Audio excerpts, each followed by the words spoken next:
अस्सलाम वालेकुम beautiful people. क्या बोलती पब्लिक। देखो भाई, आज मेरे साथ वो आर्टिस्ट आया है जिस बंदे ने ना मुझे रात को 2-3 बजे बहुत रुलाया। मतलब मैं तकिए में मुंह दे के अच्छा खासा रोता हूँ और फिर मेरे को सुकून होता है। ये वो बंदा है जिसका म्यूजिक लगता है तो मैं कहता हूँ भाई अब रोने का टाइम हो गया।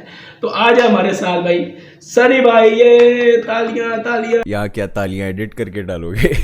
हम खुद कर लेंगे, हाँ वो हम डाल देंगे, लोग खुद ही बचा लेंगे। सनी भाई क्या हाल है? ठीक ठाक, अपनी सुनाओ। मैं भी बस आपकी तरह ठीक ठाक हूँ। सनी भाई, आपका मैंने सबसे पहले तो एक फैन मोमेंट भी आ जाता है, लेकिन हम उस पर हम बाद में आएंगे। लेकिन आपने पहला चैनल जो बनाया, मतलब पहला चैनल कह रहा हूँ, हाँ पहला चैनल जिसमें आपने तेरे बिन हम गाना डाला 8 साल पहले मैंने देखा। हाँ, उससे पहले भी हैं लेकिन वो तुम्हें अब नजर नहीं आएंगे। अच्छा चलो वो हम उसको छोड़ देते हैं। 8 साल पहले आपने YouTube पे एक गाना डाला और आज 8 साल हो चुके हुए हैं। इतना सफ़र किया, कैसा महसूस हो रहा? यार आई थिंक वो सफ़र तो लाइक 8 साल तो चलो यूट्यूब की हिस्ट्री में आ जाता है ना, लेकिन एक्चुअल जो जहाँ से स्टार्ट हुआ था मेरा, जो बिल्कुल पहला ट्रैक था यूट्यूब पे, दैट वाज अराउंड 2011। और उससे पहले जितने ट्रैक्स थे वो उस टाइम पे रिवर्ब नेशन होता था। तो रिवर्ब नेशन के टाइम से and like it goes way back. और उस टाइम पे जितनी जितनी वो चीज़ें थी और जितने, मतलब अभी तो म्यूज़िक ही है ना कि भाई जब म्यूज़िक बनाना है तो आपका सारा इक्विपमेंट पड़ा हुआ है, आपने वहीं पे रिकॉर्ड किया, वहीं पे बनाया खुद ही बैठ के। लाइक मेरा यही सिस्टम है। ये पीछे मेरा साइड पे ही पियानो पड़ा हुआ है, शायद तुम्हें नज़र आ रहा हो या नहीं आ रहा हो।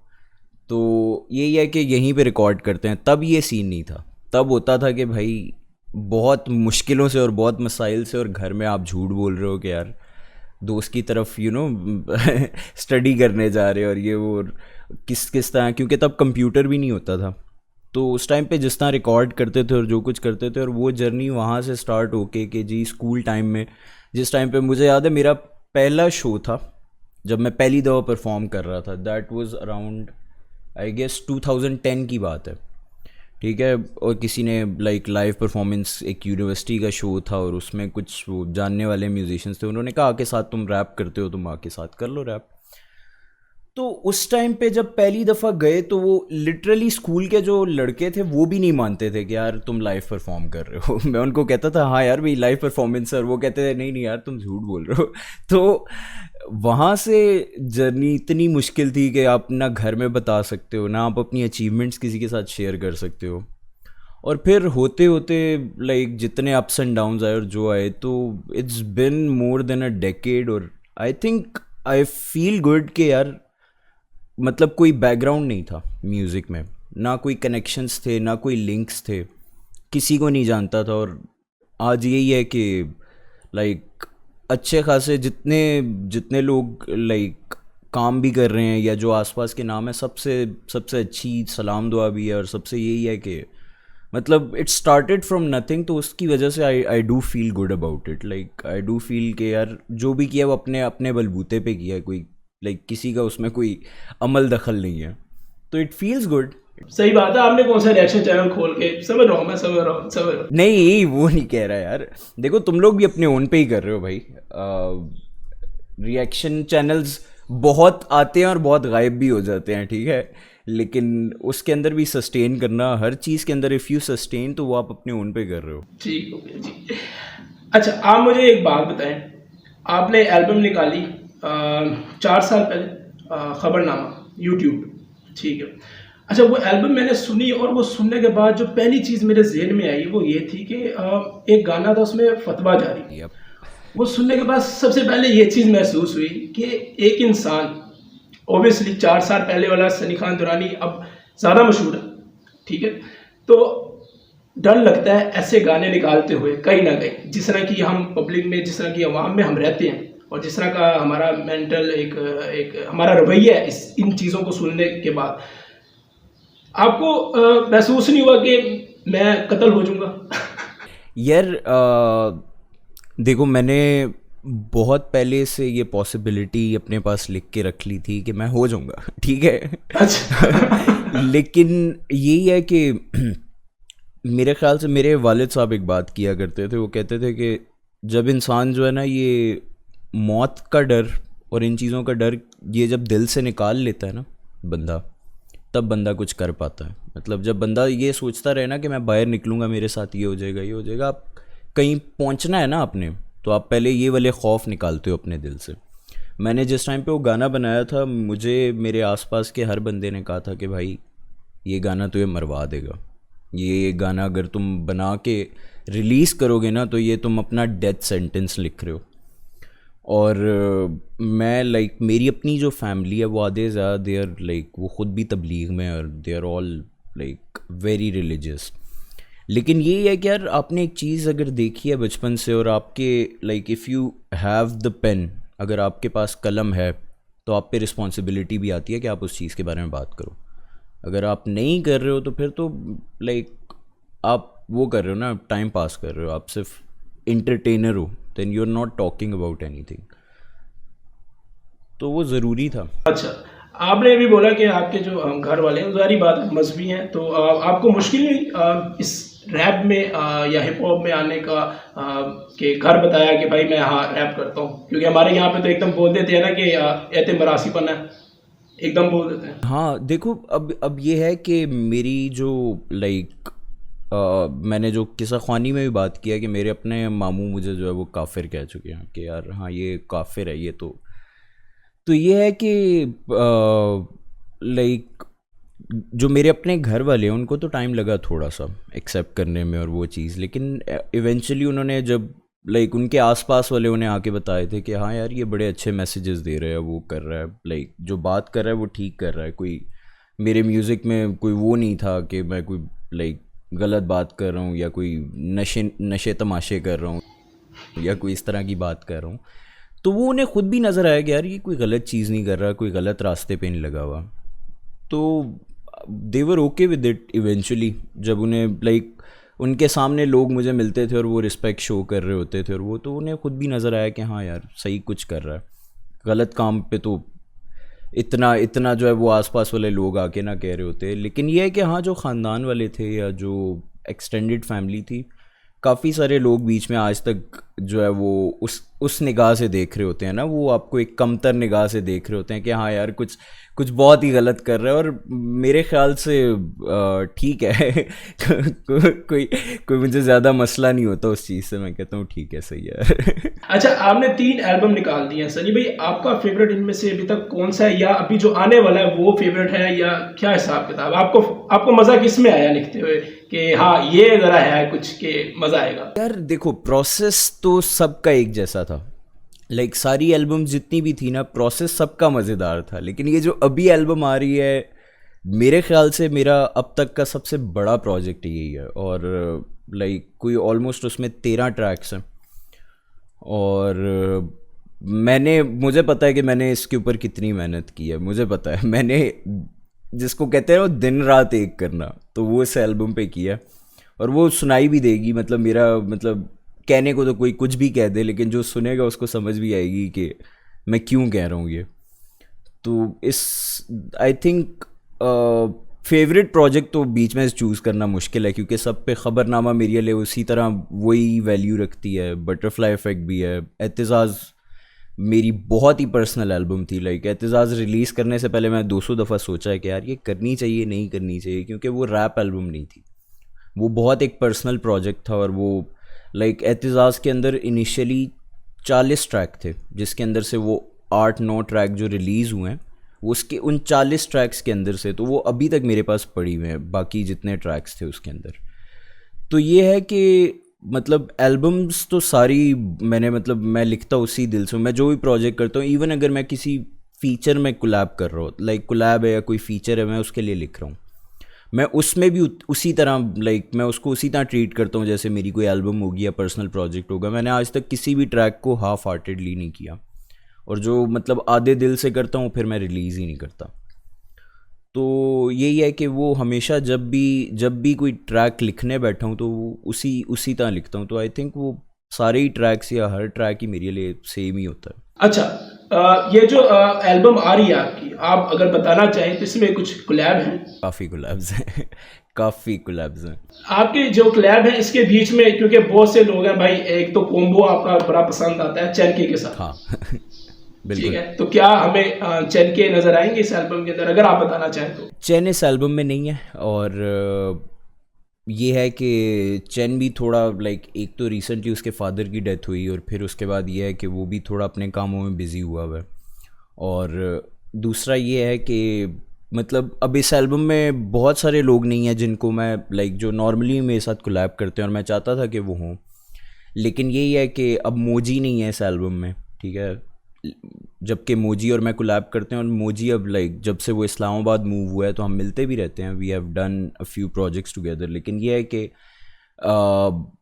मैं कभी भी एल्बम में कोलैब्स फोर्स नहीं करता ना। मतलब अगर एल्बम मैंने पूरी लिख ली है, मैंने ट्रैक लिस्ट बना ली, और मुझे समझ आ रही है कि ये आर्टिस्ट इन ट्रैक्स में फॉल करते हैं, तो मैं फिर उनको उनके साथ कोलैबोरेट कर लेता हूँ। अगर ये हो कि मैं ज़बरदस्ती कभी भी कोई कोलैब नहीं डालता, जस्ट फॉर द सेक कि हाँ ये नाम हो एल्बम में, समझ रहे हो।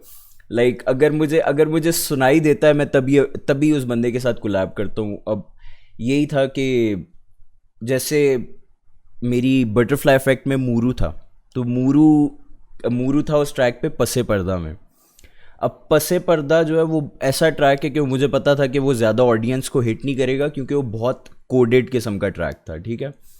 तो मैं चाहता तो मैं मूरू को किसी जो है ऐसे ट्रैक पे लेता जो फुल कैची होता, और फिर मैं उसको जो है समझ रहे हो म्यूज़िक वीडियो बना के हाइप अप।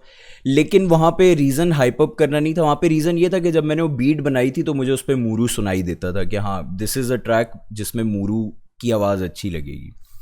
तो मैंने इसलिए उसको like he was in the album. So इसी तरह मतलब जिस भी आर्टिस्ट के साथ मैं कोलैब करता हूँ, इट्स मोस्टली बिकॉज मुझे पता होता है कि हाँ यार ये वाला बंदा इस ट्रैक के अंदर अच्छा लगेगा। तो आई थिंक उस तरह के कोई प्रोजेक्ट्स थे नहीं बीच में कि जिसके अंदर मैं लाइक चैन को बीच में वो कर सकता, और वो बिजी भी था, तो मैं आई डेंट गो फॉर दैट। तो इस एल्बम में तो नहीं है, लेकिन may be in future albums may be. चलो भाई, व्यूवर्स के लिए सैड रिएक्शन, आप रो सकते हैं थोड़ा सा, कोई मसला नहीं है। अच्छा, आपने भी खुद ही बात की कि आपके जो होते हैं ना, वो जो शायरी होती है, एक तो उर्दू अदब में होती है, मतलब प्योर उर्दू होती है। दूसरा कहीं ना कहीं आपको, मुझे मतलब मैं गलत हो सकता हूँ, फिलोसफी नजर आएगी, मतलब थोड़ा डीप जाना पड़ेगा, उसके बीच में अंदर घुसना पड़ेगा। ऐसा क्यों होता है, या मैं गलत हूँ इस चीज़ पे? यार देखो, मेरे ख्याल से आर्ट के अंदर ना वही रिफ्लेक्ट करता है जो कि आर्टिस्ट होता है, ठीक है। अब मेरे साथ आप नॉर्मली भी बैठोगे, मैं आपके साथ बैठ के, मतलब ये नहीं है, मैं दोस्तों यारों में भी हम जब बैठते हैं तो हम, ठीक है हम इंसान हैं, शुगल भी लगाते हैं, सब कुछ करते हैं, लेकिन हम मोस्टली जो है बैठ के we are talking about things, कि हम फिलॉसफी पे ही बात कर रहे होते हैं, या हम इस तरह की बातें कर रहे होते हैं आपस में बैठ के कि हम किसी ना किसी चीज़ पे डिस्कशन कर रहे हैं, हम किसी चीज़ पे बैठ के और कुछ नहीं। तो अब मैं हूँ और मेरा दोस्त है ताहिर इनकलाब, ठीक है। अच्छा। हम मोस्टली मिलते हैं, हम रात को उसकी छत पे गए और ऊपर बैठ के हम सितारे देख रहे हैं कि हाँ ये वाली कॉन्स्टलेशन है, ये वाली कॉन्स्टलेशन, इसमें क्या चल रहा है, अच्छा ये वाला स्टार यहाँ मूव कर गया है, ठीक है। तो इस तरह की चीज़ें हो रही होती हैं। तो बात यह है कि हम नॉर्मली भी लाइक, अब हमारी पिछले दिनों जो है वो सिर्फ कॉल करके ये डिस्कशन हो रही है घंटे की कि यार मरकरी रेट्रोगेट चल रहा है, ठीक है। मरकरी रेट्रोगेट का काफ़ी लोगों को नहीं पता, लेकिन वो अर्थ की सर्कुलेशन में मरकरी आया हुआ था, ड्यू टू विच अर्थ पे अफेक्ट्स थे, और पिछले 2-3 महीनों में आप जिससे भी बात करोगे उसकी ज़िंदगी के लगे हुए थे बेसिकली, क्योंकि उस प्लैनेट का ऑब्वियसली उसका आपके उस पर अफेक्ट पड़ता है, ठीक है, आपकी लाइफ पे अफेक्ट पड़ता है, एक नेगेटिव अफेक्ट पड़ता है। तो हम उन चीज़ों पे, तो मैं नॉर्मली भी यही हूँ, ठीक है, मैं नॉर्मली भी आपसे बात करूँगा तो मैं इन चीज़ों के बारे में बात कर रहा हूँ। तो जो चीज़ें आप फील करते हो, या जो चीज़ें आपको पता होती हैं, जिन चीज़ों के बारे में आपने खुद रिसर्च की भी, आप चाहते हो आप लोगों के साथ थ्रू योर आर्ट या थ्रू योर म्यूज़िक आप लोगों के साथ वो शेयर करो, दैट्स ऑल। ठीक ठीक ठीक। तो यहाँ पे हमें सीखना पड़ेगा कि सनी भाई फ्री टाइम पे बकचोदियाँ नहीं करते हैं। सनी भाई उनका फोकस होता है कुछ दुनिया में अच्छा करने का, कुछ अच्छी डिबेट करने का। वो भी होती है, ठीक है। हर चीज़ लाइक हर चीज़ का वो होता है ना, वक्त होता है, लेकिन ये नहीं होता कि ज़्यादातर लाइक मोस्टली ऐसा होता है कि जब 5-10 लोग मिले और वहाँ पे जो है ना वो शुरू हो जाए कि भाई एक की ली जा रही है और दूसरे की ली जा रही है। मैं नॉर्मली उन महफिलों से दूर हो जाता हूँ, क्योंकि आप अपना IQ लेवल लो करते हो और कुछ नहीं होता। तो हाँ। अच्छा सनी भाई, मेरा एक आपका जो एक गाना ना, मतलब मैं वो बंदा हूँ जो टिटैनिक के बाद ना, जिसके मुझे बचपन में कोई एक लफ्ज़ नहीं समझ आया था, लेकिन मैं रोया उसकी टून सुन के ना, मैं रो पड़ा।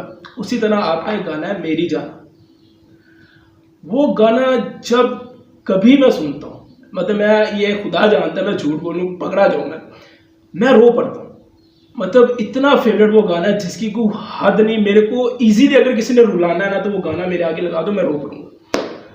ये क्या था, क्यों बना, किस वजह से बना, और ये कितना जादू कर रहा है, ये मुझे जरा समझाएं आप। यार वो गाने की असल में हिस्ट्री इतनी बड़ी है ना कि वो गाना बना था बैक इन 2014। मैंने 2014 में मेरी जाना बनाया था, लाइक पहली दफ़ा लिखा, उससे काफ़ी पहले था, ठीक है। 2014 में वो पहली दफ़ा रिकॉर्ड हुआ था। और वो गाना जिस दिन मैंने रिकॉर्ड किया था, और जिन लोगों के साथ लाइक जो लोग थे उस टाइम, वो सब they wanted to be a part of it, कि हाँ यार मैं इस पे गिटार प्ले कर देता हूँ, मैं इस पे ये कर लेता हूँ। उस गाने के लाइक अब ये सुनने में बहुत अजीब लगेगा, लेकिन उस गाने के मोर देन 20 वर्जन्स बन चुके हैं, तब जाके वो गाना रिलीज़ हुआ है। वो गाना इतने डिफरेंट वर्जन्स, मैं सेटिस्फाई नहीं होता था उस गाने से, क्योंकि वो गाना मैंने बहुत दिल से लिखा था, ठीक है। वो बहुत दिल से लिखा था, और वो गाना था कि जो मतलब मुझे होता था कि हाँ ये गाना, ये वो वाला गाना है जो मैंने मतलब हाँ, मैं ये मेरा मतलब top of the line tracks में से एक है। तो वो बहुत करीब था मेरे दिल के, और वो बहुत दिल से लिखा था मैंने। और वो जिस टाइम में लिखा था, वो टाइम भी ऐसा था कि वो मतलब हर एक पे एक फेज़ गुजरता है जब आप कंप्लीटली लाइक पहली दफ़ा जब आप कंप्लीटली अलोन होते हो, ठीक है, ज़िंदगी में। अब तो I made peace with it, ठीक है, अब तो है ही, चल ही वो रहा है। लेकिन वो वाला टाइम था कि जब आप समझना शुरू करते हो कि यार what what is it like to be alone, ठीक है, what is it like to be on your own completely. तो वो सारा उस फेज से निकला था। और वो यही है कि आई थिंक वो कनेक्ट इस वजह से कर रहा है क्योंकि बनाया बड़े दिल से गया। और मैं किसी गाने पे मैंने शायद आज तक इतनी मेहनत नहीं की जितनी उस पे हुई है। उसके आज भी लाइक मेरे पास, मेरी आदत है, मैं हर गाने का जब भी नया रेंडर लेता हूँ मैं उसको नंबरिंग देता हूँ। उस गाने के मेरे पास 350 रेंडर्स पड़े हुए हैं। मतलब वो इतनी दफ़ा उस गाने पे चेंजेस बने हैं, उस गाने पे काम हुआ, और वो 350 रेंडर्स के बाद जाके मैंने कहा कि अब बस कर देते हैं। वरना अभी भी मैं सुनता हूँ तो मैं कहता हूँ यार इसमें ये चेंज हो सकता था। तो मेरे आसपास के जो लोग थे वो हाथ जोड़ते थे कि भाई अब ये रिलीज़ कर दो, अब ये कर दो रिलीज़। तो और उसका यही था कि मतलब हर कोई चाहता था कि मैं उसकी बहुत बड़ी वीडियो बनाऊं, और वो जिस तरह की होती हैं कि जी एक मॉडल है, ये है, वो है। मैंने कहा नहीं है, ये मैंने अपने तरीके से करना है। इसीलिए जिन लोगों ने पहले भी बनाया था, जो वर्जन्स पहले बने थे, this sounded like very good commercially, लेकिन मैं उससे सेटिस्फाइड नहीं था क्योंकि मुझे वो साउंड चाहिए ही नहीं थी। तो मैंने इतना डिले उसको इसीलिए किया क्योंकि मैं चाहता था कि मैं वही साउंड उसके अंदर रखूं जो मैं खुद सुनना पसंद करूंगा। तो आई थिंक वो जो कनेक्ट कर रहा है उसकी वजह यही है कि वो उसमें ऑनेस्टी थी। वो लाइक कुछ भी उसके अंदर डिसऑनेस्ट नहीं है। मैंने कोई इस तरह की चीज़ नहीं की जिसके अंदर वो डिसऑनेस्टी हो। तो आई थिंक इस वजह से लोग भी कनेक्ट कर रहे हैं, इस वजह से शायद आपको भी वो हिट करता है क्योंकि वो फीलिंग आई थिंक आप उसके साथ रेजोनेट कर रहे हो। बहुत ज़्यादा भाई, बहुत ज़्यादा। अच्छा सनी भाई, मैंने ना जितने भी अपने पाकिस्तानी रैपर्स देखे हैं ना, बाहर के भी हैं, लेकिन जो पाकिस्तान के अंदर है वो ना, वो कमर्शियल रैप को अप्रिशिएट नहीं करते इतना। और एट द सेम साइड आपको नज़र आएगा कि वो एक टाइम के बाद वही चीज़ कर रहे होते हैं जो उन्होंने पिछले 10 साल या 5 साल पहले बोली होती है। ये क्या है, ये मतलब इसकी साइकी क्या है? हाँ, दैट्स वेरी ट्रू। और यार I don't think commercial rap is bad, ठीक है। मैं like I don't believe in it. Like एक तो ये कमर्शियल रैप टर्म ही थोड़ी सी लाइक इट्स लाइक बहुत एज पे चलने वाली है, ठीक है। बहुत थिन लाइन है ये जो टर्म है कमर्शियल रैप की। लेकिन बात यह है कि मैं लाइक टू द मैक्स अगर मैं किसी कमर्शियल रैपर को सुन लूँगा, मैं खुद सुनता नहीं हूँ, ठीक है, बहुत ज़्यादा कमर्शियल रैप। मैं कमर्शियल म्यूज़िक नहीं सुनता। मेरी जितनी प्लेलिस्ट है वो बहुत डिफरेंट होती है, वो बहुत ज़्यादा वो और ये भी नहीं है कि कोई वो कूल बनने वाली बात है कि भाई मैं तो कमर्शियल सुनता नहीं हूँ, मुझे पसंद नहीं आता, ठीक है, मुझे ले दे के पसंद नहीं आता।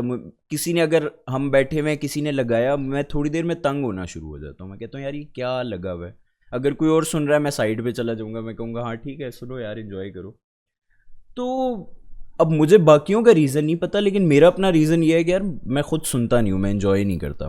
मैंने आज तक आई थिंक जो सबसे बड़ा कमर्शियल प्रोजेक्ट किया वो ज़ल्मी का था, ठीक है, लेकिन उसके अंदर भी जब उन्होंने मुझे सुनाया तो उसका साउंड कमर्शियल नहीं था, उसका साउंड बहुत ज़्यादा सिनेमैटिक था और बहुत ज़्यादा ना। उन्होंने मुझे, मैं जब लिरिक्स लिखने बैठा था तो मैंने उनसे पहली बात ये पूछी कि यार इसमें कोई मुझे ये तो नहीं कहना पड़ेगा ना कि भाई हम ज़ल्मी हैं और हम ये हैं हम वो हैं। मैंने कहा मैं वो चीज़ नहीं कर रहा।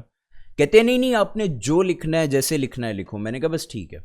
मुझे सिर्फ यही कंसर्न था। हमने लाइक पहले दिन जब मीटिंग हुई तो यही बात पूछी। पहले हमने साउंड सुना कि भाई कोई वो ढोल तो नहीं बज रहे ना, कि ढोल बज रहे हैं और आप बीच में आके जो है वो रैप कर रहे हो, तो मुझे वो चीज़ करनी नहीं थी, ठीक है। मुझे लाइक मैंने 11-12 साल इसलिए नहीं लगाए कि मैं एंड में जाके ये चीज़ें कर रहा हूँ। मुझे वही है कि आर्ट से मोहब्बत है, ठीक है। अगर कहीं अच्छी आर्ट होती है ना, मैं उस आर्ट को अप्रिशिएट करने के लिए आई गो लाइक मैं अपने जो है वो लिमिट्स क्रॉस करता हूँ उसको अप्रिशिएट करने के लिए कि हाँ यार ये चीज़ अच्छी है, ठीक है। इवन इफ़ अगर मेरी like if I don't like someone personally, लेकिन वो अच्छा आर्ट कर रहा है, अप्रिशिएट देम कि हाँ ये अच्छा आर्ट कर रहे हैं। तो ये है कि मुझे आर्ट से मोहब्बत है, और जहाँ पे आपको जिस चीज़ से मोहब्बत होती है आप उस चीज़ को ख़राब होते हुए नहीं देख सकते हो, ठीक है। आप जो चीज़ करते हो, आपको उससे मोहब्बत हो ना, तो आप उसको ख़राब होते हुए नहीं देख सकते। और कमर्शियल एस्पेक्ट में हमेशा कहीं ना कहीं उसको ख़राब किया जा रहा होता है, उसको वो किया जा रहा होता है, एज अ कॉस्मेटिक यूज़ किया जा रहा होता है। तो मेरा मसला ये है मुझे बाकियों का नहीं पता कि उन्हें कमर्शियल क्यों नहीं पसंद। अच्छा सनी भाई, आपने अगर गौर किया हो रिसेंटली अभी एक तो हमारे यहाँ पे रैप बहुत स्लो प्रोसेस में था, आहिस्ता आहिस्ता है बीफ हुआ, उसके बाद पाकिस्तान के अंदर रैप शुरू हुआ, और अंग्रेजी क्या क्या हुआ? यार नहीं नहीं तुम सवाल पूरा करो, मैं बोलो बोलो बोलो, आज यहाँ से बात होगी। नहीं नहीं नहीं नहीं ये मुझे बहुत लोग कहते हैं ना कि यार तुम लोगों के बीफ ने ना, जो रैप का वो एक वो रैप पे कोई वो पड़ी हुई थी ना कोई वो ढक्कन पड़ा हुआ था, वो खोला है और उसके बाद जो है रैप ही रैप हो रहा है पाकिस्तान में। लेकिन ये है, वैसे अगर आप देखा जाए तो ये है, ये सच है कहीं ना कहीं, कि नहीं? हाँ लेकिन वो भी अनफेयर होगा कि मतलब आई डोंट थिंक कि क्रेडिट सिर्फ एक बंदे को, दो बंदे को या 3-4 लोगों को जाता है जो आपस में लड़ रहे थे, ठीक है। आई थिंक क्रेडिट बहुत सारे लोगों को जाता है, बहुत लोग हैं जिन्होंने मेहनत की है, और हम तो सालों से देखते आ रहे हैं ना, बहुत सारे लोग हैं जो इस सारी रश में और इस सारे जो है ना शोर में वो लोग साइड पे हो गए। तो बहुत सारे ऐसे नाम हैं कि जो सामने नहीं आए उसके बाद, या जो इस टाइम पे साइड पे हैं, लोगों को नहीं पता, क्योंकि जिस टाइम पे सारी वेव चल रही थी उस टाइम पे वो लोग खामोश थे। लेकिन इसका ये मतलब नहीं है कि उनकी कंट्रीब्यूशंस नहीं है। आई थिंक उसमें सबसे बड़ा नाम एक्सपोलिमर डार का आता है, जो बात है। आई थिंक सबसे बड़ा नाम उसका आता है। उस बंदे ने जितना उर्दू रैप के लिए और पाकिस्तानी हिप हॉप के लिए किया है, मेरा नहीं ख्याल एक भी नाम है जो उसको उस नाम को वो कर सकता है। तो यही है कि बहुत सारे लोग हैं, तो आई थिंक वो गलत हो जाता है। वो जितनी दफ़ा मुझे लोगों ने बात की है कि यार तुम लोगों के बीफ के बाद, हम लाइक नहीं यार बहुत लोगों का काम था। आई थिंक बस टाइम होता है, वो एक टाइम होता है और एक सही, और अगेन उसके साथ कहीं ना कहीं एलिमेंट ये भी था कि यार साइड पे इंडिया में गली बॉय रिलीज़ हुई तो सबको याद आ गया कि भाई रैप भी एक चीज़ होती है तो वो भी एक एलिमेंट था। बहुत सारे एलिमेंट्स थे, बहुत सारे एलिमेंट्स बीच में काउंट करते हैं। इस पे मैं सवाल करूंगा, लेकिन अब आगे जाके अभी मुझे आप ये जवाब दें कि उर्दू रैप शुरू हुआ, उसके बाद शुरू हुआ पंजाबी रिसेंटली शुरू हुआ जब पुठी टोपी गैंग आया। डार्क कर रहे थे, लेकिन वो बीच में जैसा कि आपने कहा वेव्स आई। पंजाबी रैप तो पहले हो रहा था ना, पंजाबी रैप हो रहा था लेकिन बीच में गैप हो गया था। मतलब आप वो आप देखेंगे वो कैटेगरी गैप थी। हाँ देयर वाज अ फेज जहाँ पे बिल्कुल गायब हो गया था। और उसके बाद अब खाकी, अगर आप जानते हो उनको, खाकी नाम है मेरे ख्याल से, पुठी टोपी गैंग, ये लोग थे जो कर रहे थे आके। तो इन्होंने आके स्टार्ट किया। पश्तो रैप आज तक आवाज नहीं आई। आवाज़ तो आई थी पश्तो रैप एक टाइम में, जिस टाइम पे फोर्टीट्यूड आया था उस टाइम पे पश्तो रैप वाज ह्यूज। तुम सुना हुआ है ना फोर्टीट्यूड को? मेरे ख्याल से मैंने सुना हुआ है। हाँ, उनका देवर ह्यूज, लाइक मुझे याद है उस टाइम पे कराची से भी जो मेरे दोस्त होते थे उन्होंने भी सुना हुआ था। Pashto rap had its era. Pashto rap के साथ ट्रिकी मसला ये है कि पश्तो रैप की कोर ऑडियंस है पिशावर, ठीक है। अब पिशावर इज़ अ प्लेस जहाँ पे आइदर दे एक्सेप्ट यू और दे डोंट एक्सेप्ट यू, ठीक है। और मोस्टली जो लाइक वो है ना, जितनी पिशावर की ऑडियंस है, अब तुम देखो पिशावर में आज तक कोई परफॉर्मर ज़्यादा टाइम नहीं टिका जो कुछ डिफरेंट कर रहा था, वो सारे वहाँ से भागे हैं। क्योंकि पिशावर में मैंने बैक इन 2015 मेरी लास्ट परफॉर्मेंस थी पिशावर में, और मैंने तब अनाउंस कर दिया था पब्लिकली कि मैं इसके बाद पिशावर में परफॉर्म ही नहीं करूँगा। क्योंकि पिशावर की ऑडियंस यही होती थी कि they just want to dance on a concert, ठीक है। अब बहुत डिफरेंट ऑडियंस भी है, लिसनिंग ऑडियंस भी है, लेकिन मैं मेजॉरिटी की बात कर रहा हूँ, मैं नीश ऑडियंस की बात नहीं कर रहा कि जो अमाउंट में कम है। मेजॉरिटी ऑडियंस वही है। और पश्तो रैप यहाँ पे एक टाइम में बड़ा अप्रिशिएट हो रहा था और बहुत कुछ हो रहा था, लेकिन ये है कि अब जितने भी पिशावर से लाइक आई डोंट थिंक कि मेरे बाद कोई पिशावर से रैपर उस तरह निकला है, ठीक है। मुझसे पहले देयर वाज फोर्टीट्यूड और उसके बाद मैं था, ठीक है। उसके बाद पिशावर से मैंने जितने भी रैपर सुने हैं उनके साथ दो मसाइल होते हैं। या तो उनके एक्सेंट का बड़ा हैवी इशू होता है, बहुत हैवी इशू होता है, ठीक है, और वो रैप उर्दू में कर रहे होते हैं। या फिर ये होता है कि अगर वो पश्तो में रैप कर रहे हैं तो यहाँ पे रैप प्रोड्यूसर्स हैं नहीं और वो खुद प्रोड्यूस कर नहीं रहे हैं, तो उनकी प्रोडक्शंस बहुत बुरी होती हैं। तो अब जाके मुझे कुछ, अब 2-3 लड़के हैं जो मुझे नए नए नज़र आए, 2-3 भी नहीं, 1-2 हैं, ठीक है, जो मुझे नज़र आए हैं और वो अच्छा काम कर रहे हैं। लेकिन ये है कि अभी टाइम लगेगा इसको मैच्योर होने में, क्योंकि पश्तो रैप आई थिंक जो रैप की कैटेगरीज हैं ज़ुबानों में, उसमें पश्तो रैप सबसे एंड में आया है। पंजाबी रैप भी था, उर्दू रैप भी था, पश्तो रैप बहुत बाद में आया है।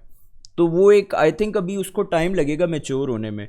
और सेकेंडली ये भी बात है कि पंजाबी उर्दू बोलने वाले को भी पंजाबी कहीं ना कहीं समझ आ जाती है, ठीक है।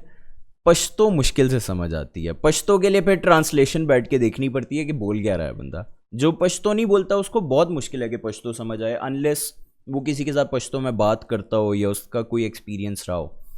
तो पश्तो के साथ ये वाले बैरियर्स हैं, तो उसकी वजह से आई थिंक कि पश्तो का थोड़ा मुश्किल ही होता है। लेकिन हाँ, एक दफ़ा हो चुका है, like fortitude they did break some barriers. उन्होंने किया था जिस टाइम में लाइक देवर बिग, उस टाइम में उनके गाने कर रहे थे, like they were doing good.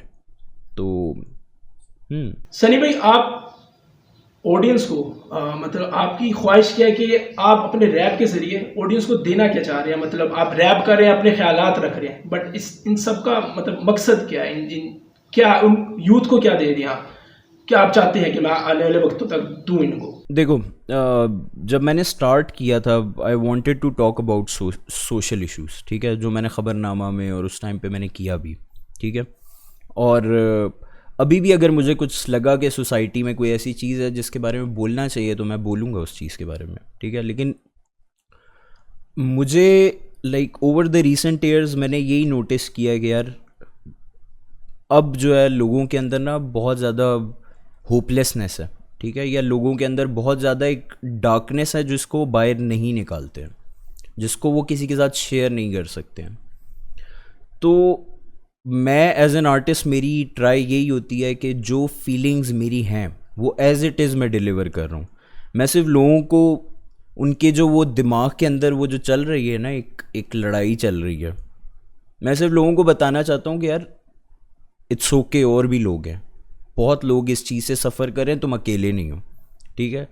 तो आई थिंक अब जाके इट्स मोस्टली कि यार मतलब मैं अगर if I am having a bad day I listen to some music जिसके साथ मैं रेजोनेट कर सकूं, जिसके साथ मैं फ़ील कर सकूं कि हाँ यार मतलब मैं ये फ़ील कर रहा हूँ, ठीक है। तो अब मैं यही चाहता हूँ कि यार लोग जो इन मसलों में पड़े हुए हैं ना, लोग जो इन चीज़ों के साथ डील कर रहे हैं और वो अंदर ही अंदर वो बातें हैं जो वो नहीं बोल सकते हैं, मैं चाहता हूँ लोग एक्सप्रेस करें।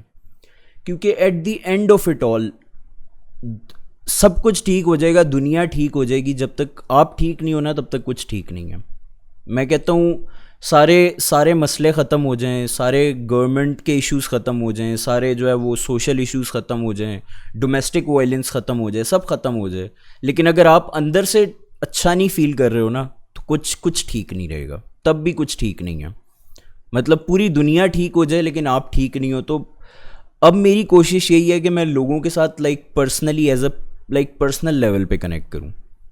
आई नो कि यार जहाँ पे मुझे लगता है कि हाँ यार यहाँ मेरी रिस्पॉन्सिबिलिटी है, यहाँ मैं इस चीज़ पे बोलूँ, वहाँ मैं बोलता हूँ, ठीक है। वहाँ मैं मुझे खौफ किसी चीज़ का नहीं है कि यार इस चीज़ पे आप बात नहीं कर सकते हो और इस पे आप कर सकते हो, ठीक है। लेकिन फ़िलहाल for now like right now अगर अभी की बात करूँ, मैं फ्यूचर की बात नहीं कर रहा, मैं अभी की बात कर रहा हूँ कि अभी right now I just want to give people hope, some hope कि यार ठीक है, it will be all right, it will be fine, और जो तुम फील कर रहे हो वो और लोग भी फील करते हैं। You can get out of it. Like अगर लेट से तुम किसी चीज़ के साथ डील कर रहे हो, कोई बहुत ही पर्सनल चीज़ है, ठीक है, तुम्हारे अंदर एक बहुत कोई डार्क किस्म की चीज़ है, जैसे अब लेट से, अब I don't want to give a bad example, क्योंकि लेट से तुम्हें नाइटमेयर्स आते हैं, ठीक है, हर रात आते हैं और बहुत बुरे नाइटमेयर्स आते हैं। तुम रोज़ उठते हो और तुम सोचते हो मेरे साथ क्यों हो रहा है, ये मेरे साथ क्यों हो रहा है, but then you hear someone who is like doing good in their career, और वो they are successful and all that, and then they are talking about the same thing. तो आपको होता है अच्छा इसके साथ भी हो रहा है, इसका मतलब है और लोगों के साथ भी हो रहा है, और ये बंदा म्यूज़िक से एक्सप्रेस कर रहा है, लाइक ये बंदा म्यूज़िक से वो कर रहा है, मतलब उसको वो डिलीवर कर रहा है अपनी अपनी फीलिंग्स को।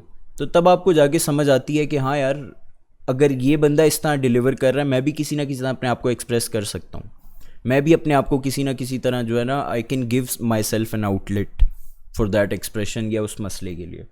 So right now I just want to connect with people like on a personal level. That's the goal for right now, like for the youth.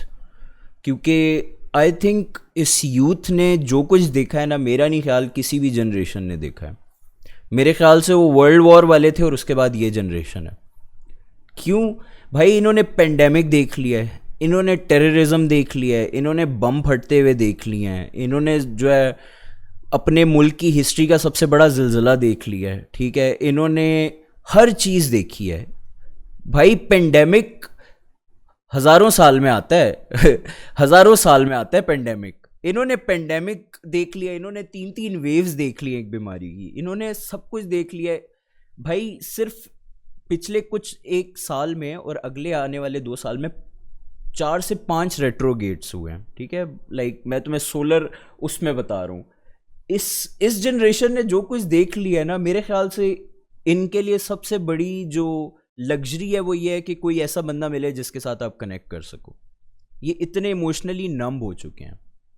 आप क्यों देख रहे हो कि आपके सोशल मीडिया पे या हर जगह पे जो है वो इतनी ज़्यादा बेहिसी है? क्योंकि वो नंब हो चुके हैं, उन्हें नहीं समझ आ रहा क्या सही है क्या गलत है। वो नंब हो चुके हैं, बिल्कुल होपलेस हो चुके हैं, उन्हें किसी चीज़ से कोई उम्मीद ही नहीं है। उन्हें पता है कि भाई सब कुछ बिगड़ चुका है और अब बिगड़ेगा ही। आप जिससे बात करो वो होपलेस ही सुनाई देगा आपको। तो आई थिंक इस जनरेशन के लिए इससे बड़ी चीज़ कोई नहीं है कि आप किसी के साथ कनेक्ट कर सको। तो इस टाइम पे मेरे लिए सबसे बड़ी चीज़ यही है कि मैं इनके साथ कनेक्ट करूं, और वो हो भी रहा है। मतलब मेरी इंटेंशन इस टाइम पे ही है। नहीं सही, बिल्कुल सही है। अच्छा है कि अगले आपसे कनेक्ट हो रहे हैं, आपसे आके बात करते होंगे अक्सर कि मैं डिप्रेशन में था, मैं ये था। यार एक मैं जो लास्ट मैंने परफॉर्म किया था तो उसके अंदर एक लड़का आया हुआ था और वो फोटोग्राफी कर रहा था। तो जिस टाइम पे इवेंट ख़त्म हुआ और मैं जाने लगा, वो आया पीछे, उसने कहा सनी भाई मैंने ये इवेंट की फ़ोटोग्राफी सिर्फ आपकी वजह से की और मैंने 1 रुपया इनसे चार्ज नहीं किया। मैंने कहा मुझे सिर्फ आने दो, क्योंकि उसके लिमिटेड पासेस थे उस शो के। तो उसने कहा कि मैं सिर्फ एंट्रेंस के लिए, और फिर उसने मुझे बताया कि यार मैं अकेला रहता था और मैं लाइक बहुत बुरी बुरी चीज़ों से आपने मुझे निकाला है, और वो रो रहा था जिस टाइम वो मुझसे मिला है। तो मुझे यही लगता है कि म्यूज़िक से आप इससे ज़्यादा कुछ नहीं अचीव कर सकते हो कि आप किसी को जो है ना वो किसी बुरी हालत से निकाल लो, मेरा नहीं ख्याल कि आप म्यूज़िक से इससे ज़्यादा अचीव कुछ भी कर सकते हो। अल्लाह हम सबको बचा के रखे भाई। अच्छा, लास्ट सवाल है, मैं ज़्यादा आपको लंबा खींचना नहीं चाहता। आपको अपना फेवरेट वर्ड्स किस गाने का लगता है, मतलब या आपको लगता है कि ये जो वर्ड्स था ना, ये कमाल लिख दिया, ये मैंने लिख दिया, बस अब खत्म है? कि अभी आपको लगता है कि अभी आगे क्या पता आगे आना हो, या आगे क्या पता अभी ना आया हो और आगे जाके आपको हो सीन? आई थिंक मैं कभी कभी रुबाई में अक्सर सुनता हूँ। रुबाई हो गया यार, बहुत मुश्किल सवाल है क्योंकि पता है मैं हर वर्स के अंदर इक्वली वो उतनी मोहब्बत से लिखता हूँ। अब मैं तुम्हें भी बताऊँ ना तो मैं तुम्हें कह दूंगा रुबाई भी, किस्सा ख्वानी भी, ठीक है। तो जितने हैं वो सारे ही, लेकिन फिर भी होता है ना एक गाना, एक ऐसा वर्स होता है यार कि ये मैं लूप पे अब मैं टका के सुनूंगा, आज मैं बैठा हूँ, आज मैं सुनूंगा, बस इसको ही सुन रहा हूँ मैं आज। आई थिंक मैं रुबाई लगाऊंगा। रुबाई, क्योंकि आजकल मैं रुबाई सुन रहा हूँ तो वो इस वजह से मे बी। अब मेरी जो नई एल्बम है उसके अंदर there are a few verses जिनके अंदर वो जिसको कहते हैं ना दिल निचोड़ने वाली हरकत की है मैंने।